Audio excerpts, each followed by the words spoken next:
Estimados televidentes, mi nombre es Jorge Carranza, soy obrero de la Iglesia de Dios y en esta noche Dios me concede el privilegio de llevar hasta su corazón un mensaje precioso. Vamos a continuar esta serie de estudios relacionados con la muerte y la resurrección de nuestro Señor Jesucristo.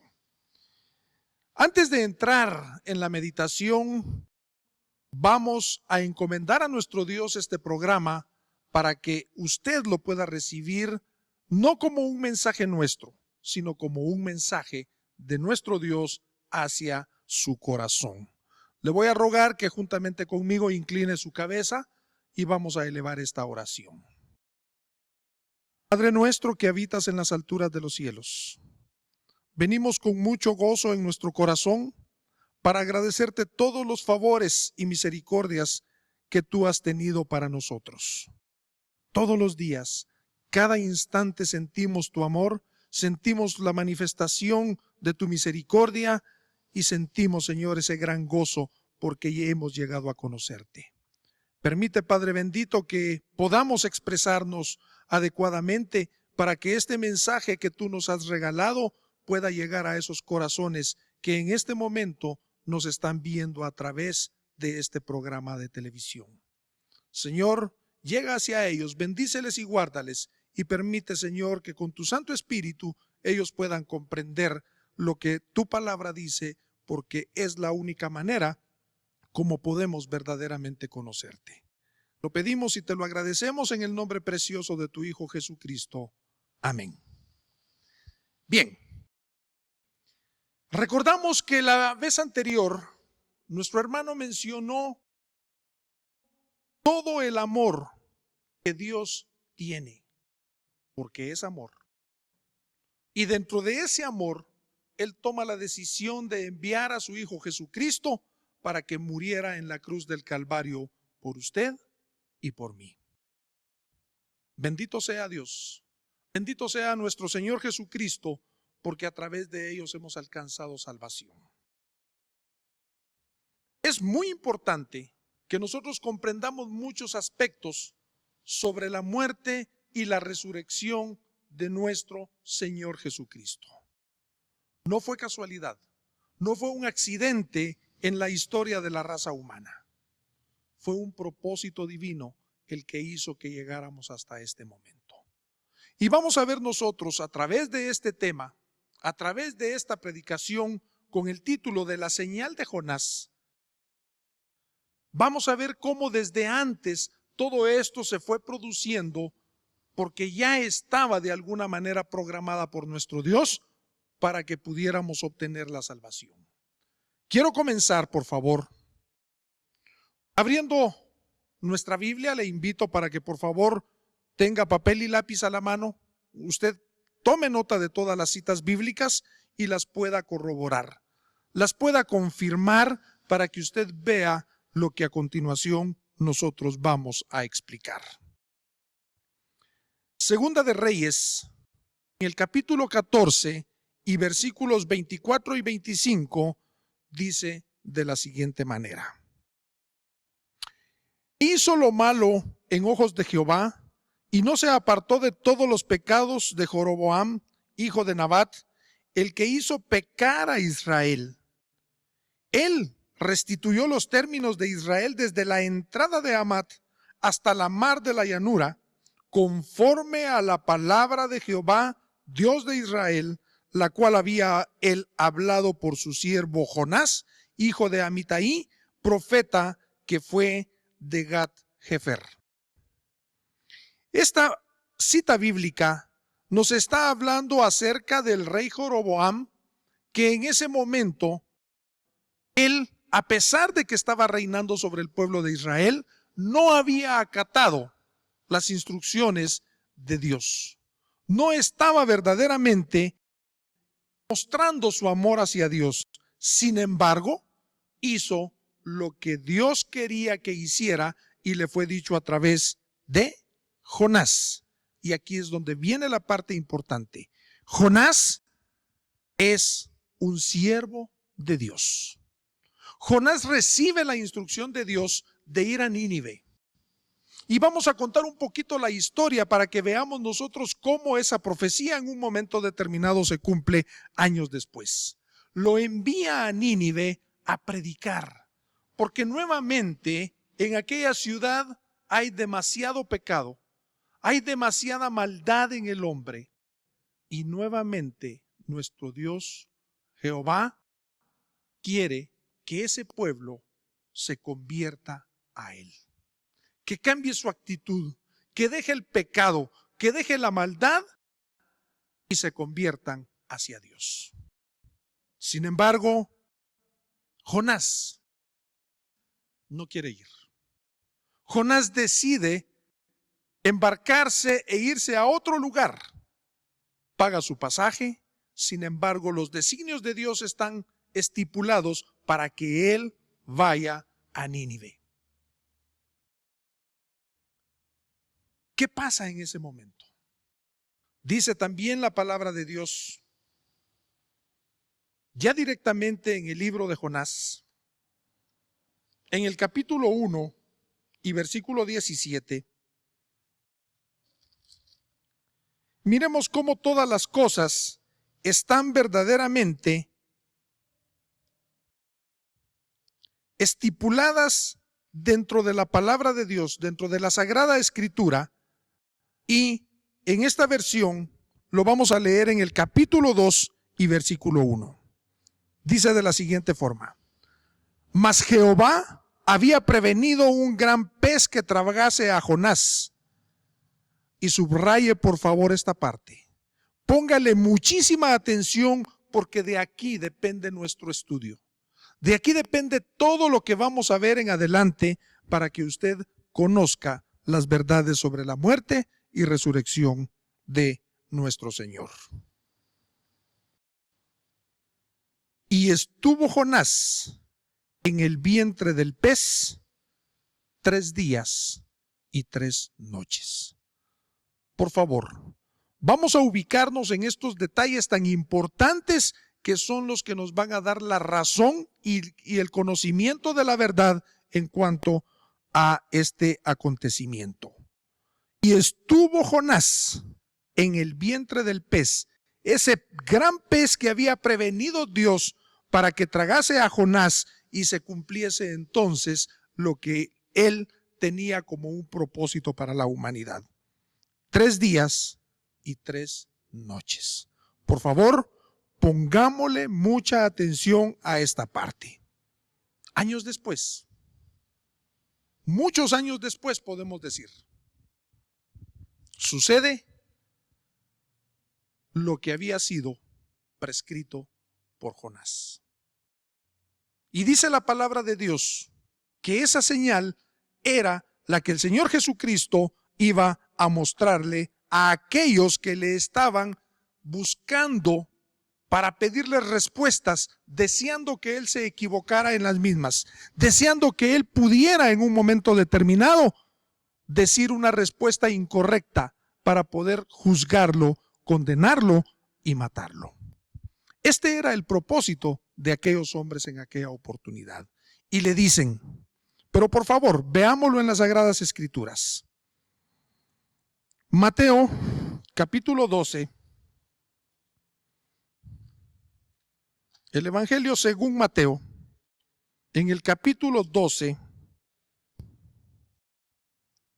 y versículos, vamos a leer por favor desde el versículo 38.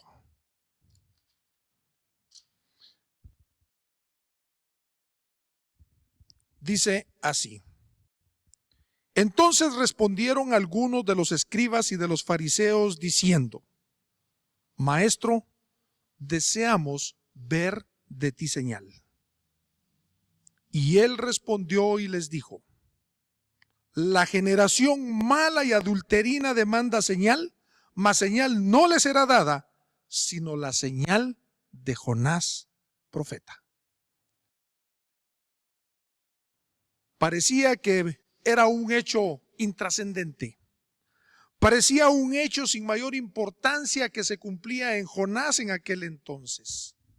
Pero miremos ahora, años después, cómo el Señor Jesucristo define lo que va a suceder a través de esta señal, a través de esta profecía.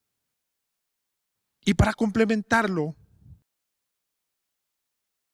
dice el versículo 40, porque como estuvo Jonás en el vientre de la ballena 3 días y 3 noches, así estará el Hijo del Hombre en el corazón de la tierra 3 días y 3 noches.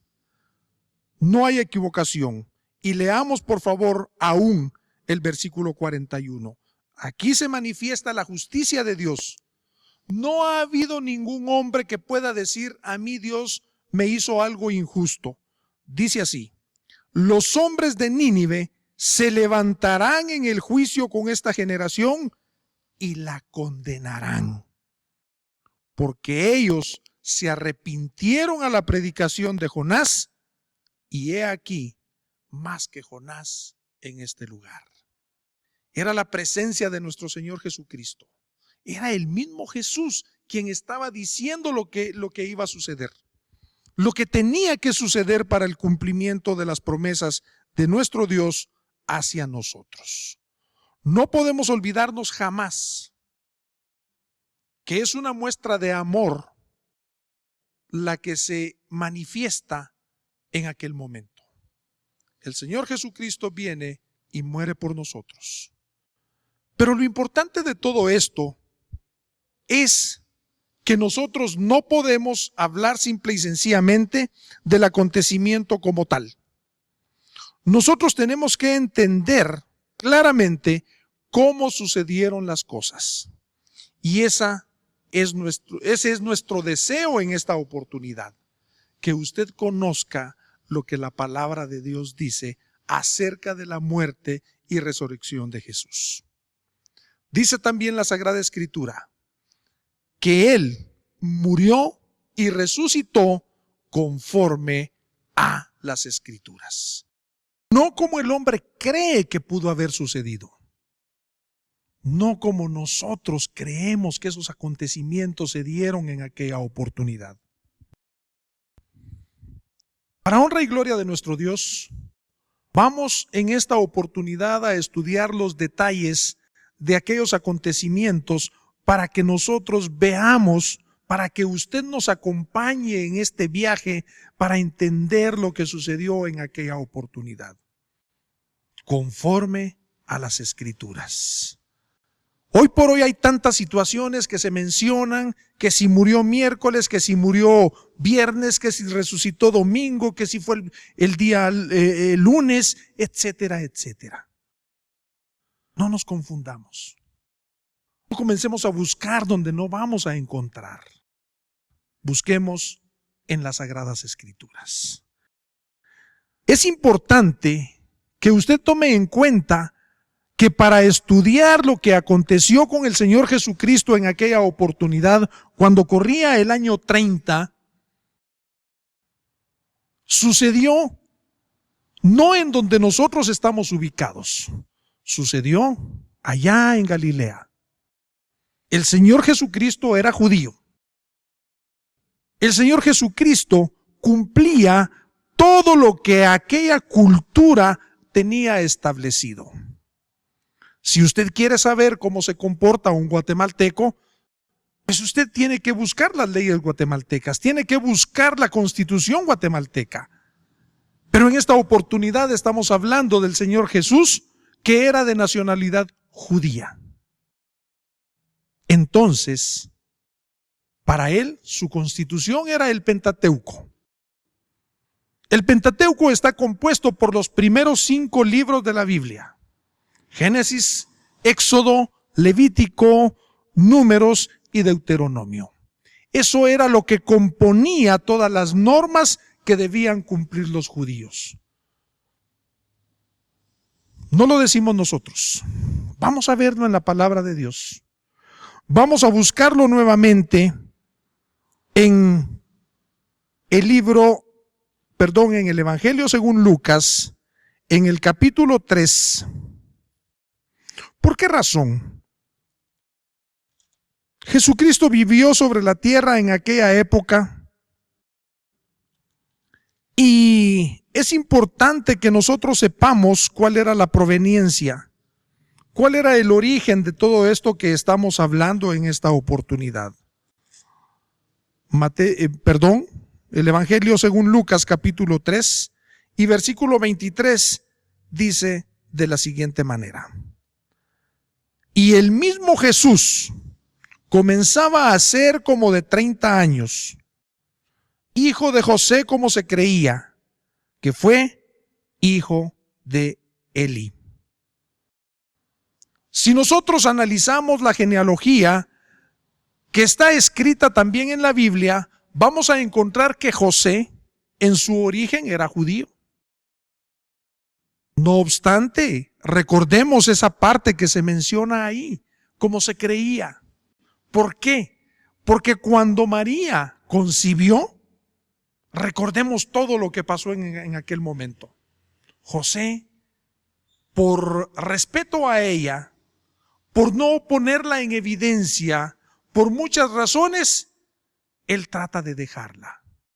Porque María estaba encinta, pero María había concebido del Espíritu Santo. Por esa razón, la Biblia menciona cómo se creía. Pero de igual manera, todos los demás acontecimientos se dan exactamente como lo hacía cualquier judío. Tenían que cumplir con todas aquellas acciones como lo era la circuncisión a los 8 días y la presentación en el templo a los 40 días. Y esto lo cumplen sin ningún contratiempo. ¿Por qué razón? Porque ellos eran judíos. Y eso era lo que se estaba cumpliendo. También lo podemos ver nosotros. Ahora sí, lo invito a que vayamos a el Evangelio de Mateo. El Evangelio de Mateo, el primer libro del Nuevo Testamento, en el capítulo 1 y versículo 1, ¿qué dice? Libro de la generación de Jesucristo, hijo de David, hijo de Abraham. Esto viene a corroborar en este momento lo que acabamos de decir. El árbol genealógico de Jesús establecía que él era judío. Entonces, ¿qué era lo que pasaba en aquel momento? Debemos nosotros comprender detalles tan importantes para poder determinar después de esto en qué momento Jesucristo muere. Número 1, nosotros debemos hablar de que el día comienza al atardecer. La Sagrada Escritura establece desde la creación del mundo que el día inicia la caída del sol. La mitad del día es el amanecer y la otra mitad del día termina al ocultarse el sol. Hoy nosotros, para medir nuestro tiempo, nos ubicamos a la medianoche, pero oigámoslo bien, dijimos medianoche. No dijimos que ahí era donde se completaba el día. Y nuevamente, yo le invito a que lo verifiquemos, a que lo ratifiquemos en las Sagradas Escrituras. Ningún concepto que nosotros podamos manejar puede estar fuera de lo escrito en este sagrado libro. Dice la palabra de Dios que lo que fue escrito para nuestra enseñanza fue escrito. Entonces ahora veamos, por favor, en Génesis capítulo 1, y vamos a ir al principio de la creación de Dios. Génesis capítulo 1 y versículo 5. Vamos a ver 3 ejemplos claros de cómo se establecían los días en el momento de la creación. Dice de la siguiente forma: y llamó Dios a la luz día y, note usted, subráyelo por favor, y a las tinieblas llamó noche. Y otra manera de expresar lo que él está diciendo acá: y fue la tarde y la mañana un día. Tome nota, por favor. No olvide usted estos detalles. Y llamó a la tarde y a la mañana un día. No podemos equivocarnos. Aquí mismo, en el versículo 8, dice, y llamó Dios a la expansión cielos. Y repite de nuevo, y fue la tarde y la mañana el día siguiente. Y aún nos vamos a ir nosotros al versículo 13. Y dice, fue la tarde y la mañana el día tercero. No podemos nosotros irnos en contra de lo que está establecido en la palabra de Dios. Si le hemos dado nosotros la credibilidad, si le hemos dado la connotación que la Biblia debe tener en nuestra vida como hijos de Dios, como cristianos, sabiendo que la Biblia fue inspirada por Dios y escrita por siervos de Dios. Entonces, fue lo que Dios quiso, lo que Dios deseaba que estuviera escrito para nuestro propio conocimiento. Entonces, por favor, no olvide este detalle. El día comienza al caer el sol y termina al caer el sol. Y fue la tarde y la mañana un día. Esto es importantísimo que usted se lo grabe. Siguiente aspecto importantísimo y fundamental.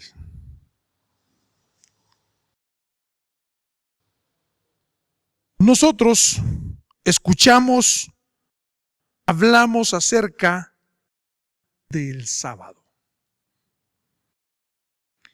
Y en la palabra de Dios, la palabra sábado no es el nombre de un día. Dato importantísimo. Sábado, en aquel momento del que estamos hablando, donde se da el contexto de la muerte y la resurrección de nuestro Señor Jesucristo, sábado significa reposo. No es el nombre del día que está transcurriendo. Y si usted se da cuenta en los textos que recientemente leímos, dice, fue el primer día, fue el segundo día, fue el tercer día, y así sucesivamente hasta llegar a la parte preciosa y a la parte medular donde dice, y en el séptimo día Dios reposó de toda la obra que había hecho. Y lo que para nosotros es fundamental, es importantísimo, nos llena de gozo, porque así lo hemos entendido y lo hacemos conforme a la palabra de Dios, es que lo bendijo y lo santificó.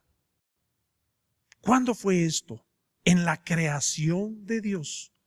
Cuando Dios está creando todas las cosas en el universo, ahí establece que el día de reposo es el séptimo día. Y oigámoslo bien, no está diciendo en ese momento este día se va a llamar sábado.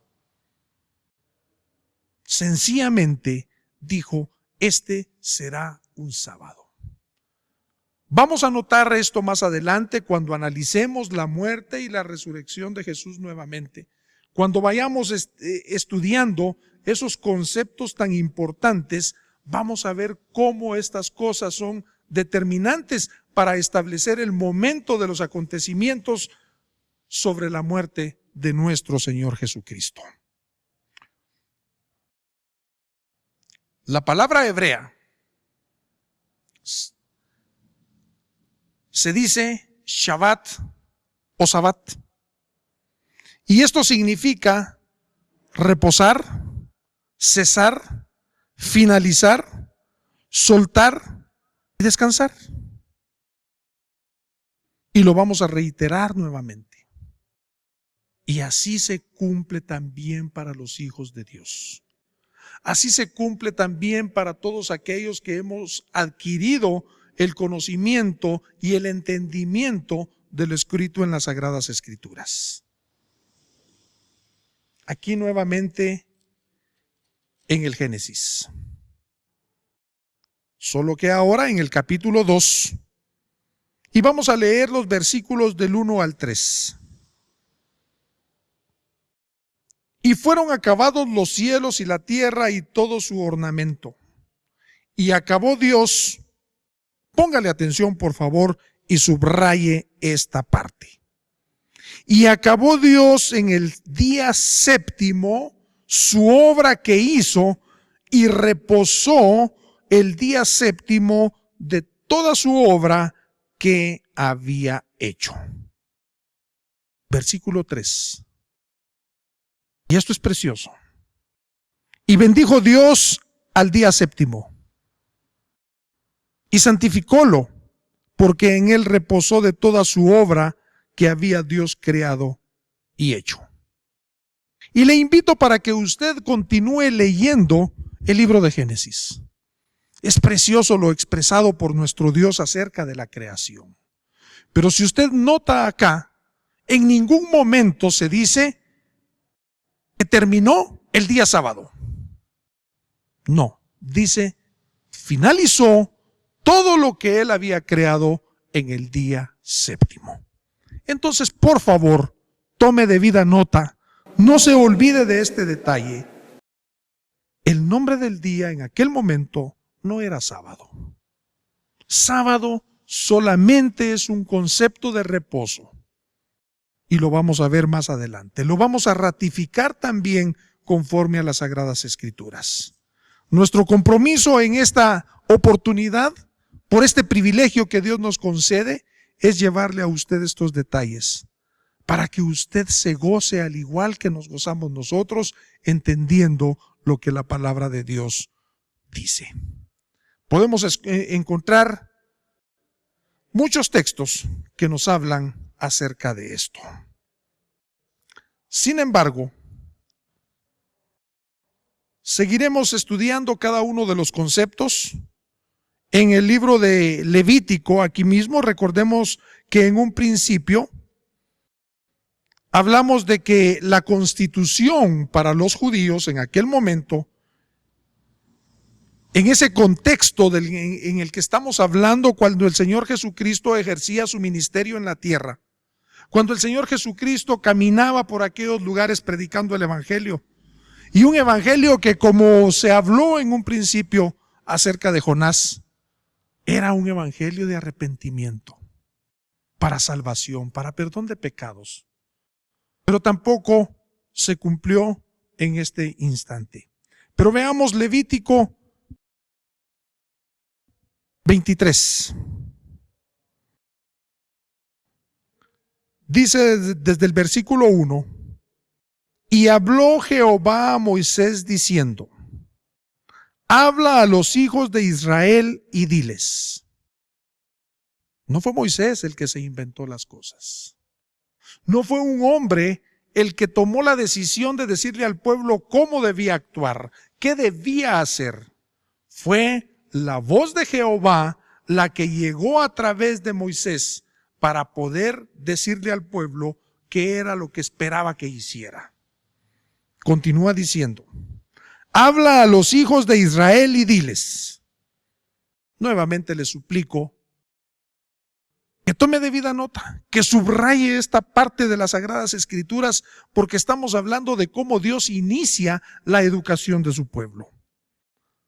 Las solemnidades de Jehová, las cuales proclamaréis santas convocaciones, aquestas serán mis solemnidades. 6 días se trabajará y el séptimo día de reposo será convocación santa. Ninguna obra haréis. Póngame atención, por favor, y aquí vamos a referirnos ya a lo que vimos. Shabbat, Sabbat, sábado, dice claramente. Y el séptimo día, sábado, de reposo será convocación santa. Ninguna obra haréis. Sábado es de Jehová en todas vuestras habitaciones. Perdone que insista de esta manera, pero no dice y lo menciona como el día sábado en principio, sino que dice el día séptimo será sábado para Jehová. Será reposo. No podremos hacer absolutamente nada porque lo vamos a dedicar a lo que Dios desea que lo dediquemos. Santas convocaciones, las cuales convocaréis en sus tiempos. Y luego continúa en el versículo 5. En el mes primero, a los 14 del mes, entre las 2 tardes, Pascua es de Jehová. Otro punto importantísimo, Pascua. Se menciona en muchos ambientes la Pascua de la Resurrección. Pero cuando nosotros entramos al análisis de lo que sucedió y cómo nace la Pascua significa la celebración, podríamos decir, de aquella gran oportunidad que el pueblo de Israel tuvo para salir de su esclavitud en Egipto. Pascua significa pasar por alto. ¿Por qué razón? Porque recuérdese usted que en aquel momento, cuando se establece la Pascua, el pueblo de Israel estaba en Egipto cumpliendo su proceso de esclavitud, lo que ya Dios había determinado por incumplimiento de sus normas. Dios había establecido que todos los primogénitos iban a morir. Pero le dice a su pueblo, le dice al pueblo de Israel que maten un cordero, el cual tiene que ser de 1 año, sin ningún defecto, tiene que ser la perfección completa, que lo maten y que su sangre, que tomen su sangre, no del verbo beber, sino que tomen la sangre y la echen en los dinteles de las puertas. Y cuando el espíritu que iba a cumplir la sentencia de Dios pasara por el lugar y viera los dinteles de las puertas pintados con la sangre del cordero, el ángel iba a pasar sin cumplir esta sentencia que Dios ya había determinado. Eso significa Pascua. ¿Sí? Y por esa misma razón vamos a ver más adelante cuando Juan el Bautista en la antesala del ministerio de nuestro Señor Jesucristo va caminando y ve a nuestro Señor y le dice a los que estaban con él: he aquí el Cordero de Dios que quita el pecado del mundo. Vea usted cómo todas las cosas van teniendo una hilación perfecta de acuerdo a los propósitos de Dios. Recuérdese usted que hablamos de que íbamos a hablar de ese Cristo que nosotros podemos conocer a través de las Sagradas Escrituras en ninguna otra forma, más que como está escrito ahí. Dice la palabra de Dios: en esto consiste la vida eterna, en que te conozcan a ti, el único Dios verdadero, y a tu Hijo Jesucristo, a quien tú enviaste. A Él es al que nosotros le estamos presentando, conforme a las Sagradas Escrituras. Él es nuestra Pascua. Las Sagradas Escrituras así lo establecen, así lo dicen. Y lo invito nuevamente a que usted me acompañe a la carta a los Corintios, cuando el apóstol Pablo hacía remembranza de estas cosas, y lo dice de la siguiente manera. Primera de Corintios, capítulo 5 y versículo 7. Óigalo usted. Primera de Corintios, capítulo 5 y versículo 7.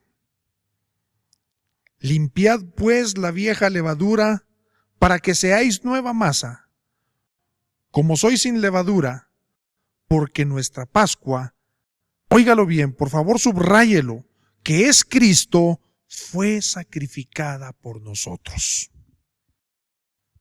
Está ratificado. No podemos nosotros irnos en contra de lo que está establecido en la palabra de Dios. Ese es el Cristo de acuerdo a las Escrituras.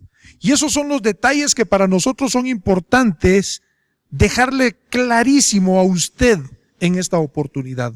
Ahorita solamente estamos viendo el preámbulo de todo el análisis que tenemos que hacer para que usted conozca lo que en realidad sucedió en aquel momento.